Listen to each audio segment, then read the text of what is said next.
বাংলাদেশ ফুটবলে নতুন চমক। জাতীয় দলের কোচ হতে চান স্প্যানিশ কোচ আলেহান্দ্রো মেনেন্ডেস। তাহলে কি বদলে যাবে বাংলাদেশ ফুটবলের ভবিষ্যৎ? বাংলাদেশ জাতীয় ফুটবল দল নতুন কোচ খুঁজছে, এই খবর সবার জানা। আর এই তালিকায় যুক্ত হয়েছে স্পেনের অভিজ্ঞ কোচ আলেহান্দ্রো মেনেন্ডেস।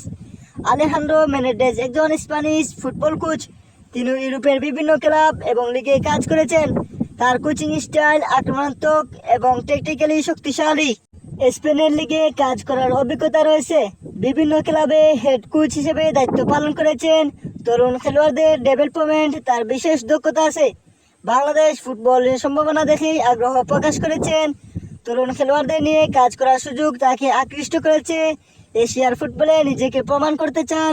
বাফুফে এখনো চূড়ান্ত সিদ্ধান্ত নেয়নি, তবে বিদেশি কোচ নেওয়ার দিকে ঝুঁকছে তারা।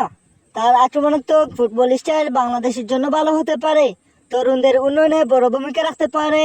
কিন্তু নতুন কোচ মানেই নতুন চ্যালেঞ্জ।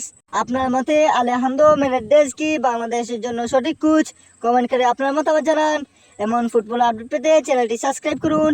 ভিডিও ভালো লাগলে লাইক ও শেয়ার করতে ভুলবেন না। এবং আমাদের সম্পূর্ণ ভিডিওটি দেখার জন্য আপনাকে অসংখ্য ধন্যবাদ।